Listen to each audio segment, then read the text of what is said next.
Hello friends, स्वागत है आपके अपने परिवार एग्जाम पीक पावर में। मेरा नाम है योगेंद्र और आज की सेशन में हम आपके लिए लेकर आ चुके हैं इकोनॉमिक्स का मोस्ट इम्पोर्टेंट क्वेश्चन जो कि आपके एग्जाम में पूछे जाएंगे। बहुत ही इंपॉर्टेंट क्वेश्चन है। इस क्वेश्चन को आप लोग वीवीआई मार्क कर लीजिएगा और इस क्वेश्चन को आप लोग ध्यानपूर्वक समझिए। बहुत ही इंपॉर्टेंट क्वेश्चन है। तो देखिए क्वेश्चन में क्या पूछा जा रहा है। भारत में कृषि की प्रकृति एवं महत्व की व्याख्या करें। भारतीय कृषि की उत्पादकता निम्न क्यों है? कृषि की उत्पादकता को निर्धारित करने वाले तत्व क्या हैं? मोस्ट इंपोर्टेंट क्वेश्चन है। आपके एग्जाम में ये क्वेश्चन आएगा ही आएगा, 99% चांस है, समझे ना। तो आप लोग इस क्वेश्चन को जरूर देखिए, कंप्लीट वॉच कीजिए और साथ ही साथ जो भी स्टूडेंट अभी तक आप लोग इस सेशन को लाइक नहीं किए हैं तो आप लोग इस सेशन को लाइक करें, अपने दोस्तों के साथ, अपने क्लासमेट के साथ सेशन को शेयर करें और चैनल को सब्सक्राइब करके बेल आइकन को ऑल पर प्रेस कर लें ताकि आने वाली जितनी भी सारे वीडियो जो क्लासेस हो सबसे पहले आप लोगों को नोटिफिकेशन के माध्यम से प्राप्त हो सके। और मैं बता दूं आपको, सेमेस्टर 1 से लेकर सेमेस्टर 8 तक यहाँ पे आप लोगों को कंप्लीट तैयारी करवाया जाता है। सभी पेपर का, माइनर, मेजर, एमडीसी, सेक, एईसी पेपर, सभी पेपर का यहाँ पे कंप्लीट तैयारी करवाया जाता है। तो आप लोग इस चैनल को जरूर से जरूर सब्सक्राइब करके बेल आइकन को ऑल पर प्रेस कर लें। तो चलिए आज आते हैं अपने आंसर पे। अपने आंसर में बताने से पहले और जो भी स्टूडेंट आप लोग डिस्क्रिप्टिव, आप लोग को पता ही होगा कि आप लोग का एग्जाम डिस्क्रिप्टिव पेपर होता है। तो डिस्क्रिप्टिव में आप लोग इसी तरह से पॉइंट बना बना कर ही लिखिएगा। जैसे सबसे पहले इंट्रोडक्शन लिखिएगा, उसके बाद मेन जो भी पॉइंट होता है वो पॉइंट लिख कर फिर उसके बाद नीचे उसको डील कर दीजिएगा, फिर निष्कर्ष लिख दीजिएगा। तो आप लोग इतना ही मेहनत कीजिएगा तो आपको जो नंबर कटने का संभावना है वो 99% नहीं हो जाता है, समझे। 99% आपको नंबर मिलेगा ही मिलेगा। तो चलिए आ जाते हैं, स्टार्ट करते हैं। भारत में कृषि की प्रकृति। भारत में कृषि की प्रकृति किस प्रकार से है तो चलिए इसे हम लोग समझेंगे। भारत में कृषि एक विविध और बहुआगामी क्षेत्र है जो देश की अर्थव्यवस्था का महत्वपूर्ण हिस्सा है। यह मुख्यतः निम्नलिखित विशेषताओं से परिभाषित होती है। तो चलिए आ जाते हैं, जो क्या आता है फर्स्ट पॉइंट को हम लोग देखेंगे क्या। तो परंपरागत कृषि। परंपरागत कृषि क्या है तो अधिकांश भारतीय किसान परंपरागत तरीके से खेती करते हैं जिसमें स्थानीय बीज, मौसमी फसलें और बुनियादी औजारों का उपयोग किया जाता है।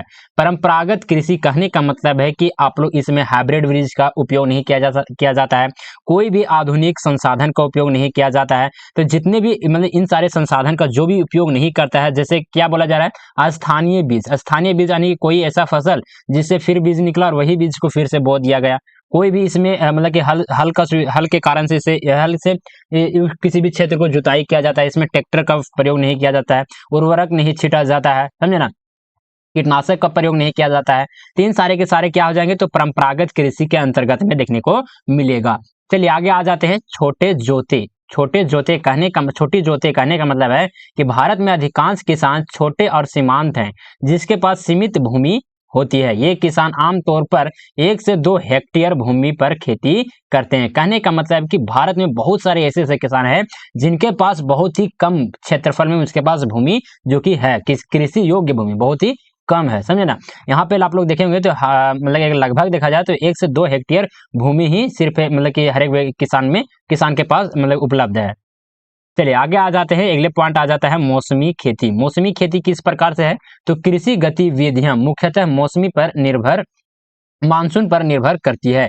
खरीफ और रबी फसल चक्र के अनुसार खेती की जाती है। चलिए अगले पॉइंट में आ जाएंगे। सहायक गतिविधियां। कृषि के साथ साथ पशुपालन, बागवानी और मत्स्य पालन जैसे सहायक गतिविधियां भी महत्वपूर्ण है जो ग्रामीण अर्थव्यवस्था को क्या करते हैं तो समर्थन देती है।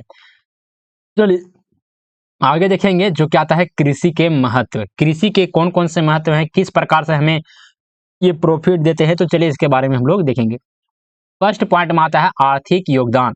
कृषि भारत की जीडीपी में लगभग 15 से 18% हिस्सा प्रदान करती है और लाखों लोग के लिए ये क्या किया जाता है, लाखों लोगों को यहाँ पे रोजगार का स्रोत ये माना जाता है कृषि, समझे। आगे आते हैं, अगले पॉइंट आता है खाद्य सुरक्षा। कृषि देश की खाद्य सुरक्षा को सुनिश्चित करती है जिसमें जनसंख्या के लिए आवश्यक खाद्यान्न उपलब्ध होता है। नेक्स्ट पॉइंट में आते हैं कृषि आधारित उद्योग। कृषि आधारित उद्योग, तो इसमें हम लोग देखेंगे कृषि उद्योग जैसे कि खाद्य प्रसंस्करण और वस्त्र उद्योग को कच्चा माल प्रदान करती है जो आर्थिक विकास के योगदान देता है। नेक्स्ट पॉइंट में आते हैं सामाजिक स्थिरता। कृषि ग्रामीण समुदायों के लिए जीवन का आधार है, जो सामाजिक संरचना और सांस्कृतिक परंपराओं को बनाए रखने में क्या करता है, तो मदद करती है। चलिए नेक्स्ट पॉइंट आ जाता है यहाँ से, भारतीय कृषि की आवश्यकता को भारतीय कृषि की उत्पादकता के निम्न होने के कारण, यानी कि जो भारत में जो भी कृषि होता है उसका उत्पादन कम होता है। कौन कारण से कम होता है, किस किस कारण से कम होता है, तो इसके बारे में हमको यहाँ पे बताना है, इसके बारे में हमको यहाँ पे समझना है। तो चलिए एक एक पॉइंट कर हम लोग समझेंगे। जो क्या आता है, फर्स्ट पॉइंट आ जाता है इसका, प्रौद्योगिकी की कमी, आधुनिक कृषि तकनीकों और उपकरणों की कमी, जैसे कि उन्नत बीज और सिंचाई प्रणाली उत्पादन क्षमता को प्रभावित करता है। कहने का मतलब है कि जितने भी कृषि आधुनिक तकनीक हैं, उपकरण है, यहाँ पे कमी देखने को मिलता है, मतलब कि ना के बराबर देखने को मिलता है। और यहाँ पे उन्नत बीज जैसे हाइब्रिड बीज वगैरह भी नहीं मिलता है, सिंचाई संसाधन भी उपलब्ध नहीं है हमारे भारत में अच्छे तरीके से, है। इस कारण से भी हमारे जो भारतीय कृषि की जो उत्पादकता है वो कम करने में एक कारक ये भी माना जाता है। चलिए नेक्स्ट पॉइंट में आते हैं, भूस्वामित्व की यह समानता। भूस्वामित्व की यह समानता किस प्रकार से है, तो अधिकांश किसान के पास छोटी जोतें होती है। छोटी जोतें कहने का मतलब है मतलब कि बहुत सारे ऐसे किसान हैं जिसके पास मतलब कि बहुत ही कम क्षेत्रफल में उसके पास कृषि योग्य भूमि है, समझे ना। इसके कारण से मतलब कि ये भी एक इंपॉर्टेंट फैक्टर बन जाता है, जिससे वे पर्याप्त उत्पादन नहीं कर पाते। छोटे खेतों में मशीनीकरण करना मुश्किल होता है, यानी कि किसी व्यक्ति के पास, किसी किसान के पास अगर बहुत ही छोटे क्षेत्रफल में अगर उसके पास खेती है, मतलब कि जमीन है, तो क्या करेगा, तो बहुत सारे ऐसे मशीनरी जो कि मतलब उत्पादकता में बहुत ही ज्यादा लाभकारी होता है, उन सारे मशीनरों को, उन सारे संसाधन को ये उपयोग नहीं कर पाता है, उन सारे संसाधन को एफोर्ड नहीं कर पाता है, समझे। तो ये भी एक इम्पोर्टेंट फैक्टर बन जाता है। चलिए आगे आ जाते हैं, अगले पॉइंट आ जाता है, पॉइंट नंबर हम लोग 3 में समझेंगे, जलवायु परिवर्तन।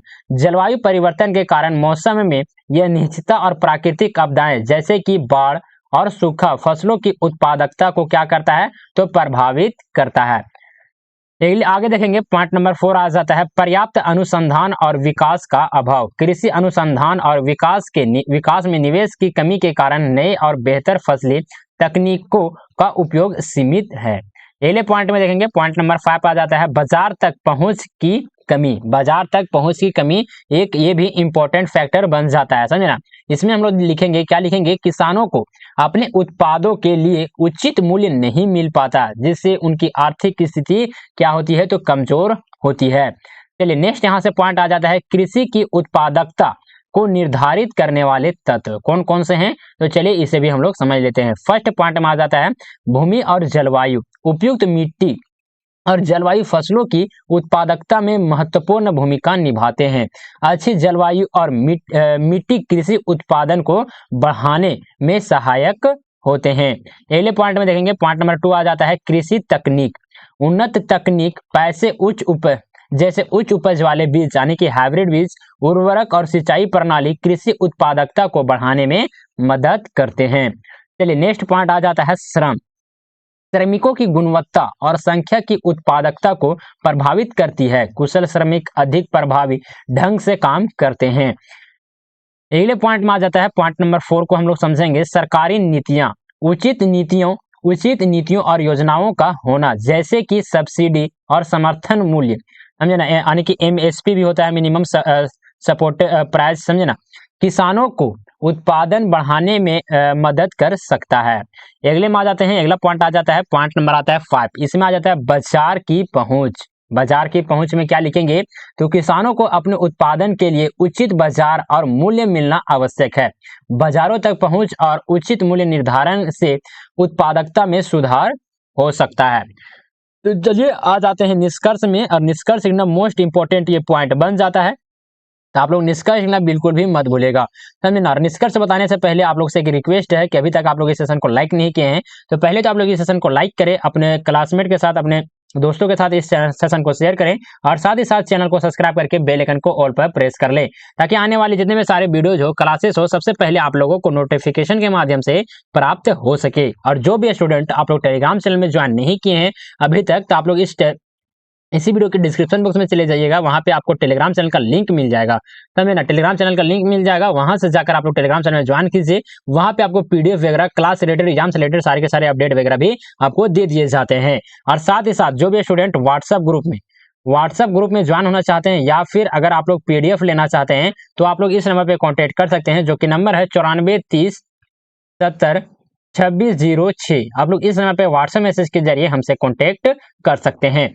चलिए आ जाते हैं, हम निष्कर्ष को समझेंगे। भारत में कृषि एक महत्वपूर्ण आर्थिक क्षेत्र है जो अनेक चुनौतियों का सामना कर रहा है। कृषि की उत्पादकता को बढ़ाने के लिए तकनीकी सुधार, जलवायु अनुकूलन और बेहतर सरकारी नीतियों की आवश्यकता है। कृषि के विकास के लिए समग्र दृष्टिकोण अपनाने से न केवल उत्पादन में वृद्धि होगी, बल्कि ग्रामीण समुदायों की आर्थिक स्थिति में भी सुधार होगी। तो चलिए, आप लोग को ये सेशन कैसा लगा, प्लीज आप लोग हमें कमेंट के माध्यम से जरूर बताने का प्रयास कीजिएगा, अपना फीडबैक जरूर दीजिएगा, समझे। और सेशन को लाइक करना और अपने दोस्तों के साथ, अपने क्लासमेट के साथ सेशन को शेयर करना बिल्कुल भी मत भूलिएगा। और मैं बता दूं, इसके बाद भी बहुत सारे यहाँ पे सेशन आप लोग के लिए यहाँ पे कंटेंट तैयार कर लिए गए हैं, और इससे पहले भी करीब 5-6 क्लास अपलोड कर दिए गए थे। अगर आप लोग सीक्वेंस वाइज इस क्लास को, इस पेपर का अगर कंप्लीट तैयारी करना चाहते हैं, तो आप लोग इसी वीडियो के डिस्क्रिप्शन बॉक्स में चले जाइए, वहां पे आप लोगों को प्लेलिस्ट का लिंक मिल जाएगा, वहां से जाकर आप लोग सीक्वेंस वाइज इस पेपर का कंप्लीट तैयारी कर सकते हैं। तो चलिए, सेशन को यहीं पर एंड अप करते हैं, मिलते हैं आप लोग से अगले सेशन में। तब तक के लिए जय हिंद, वंदे मातरम।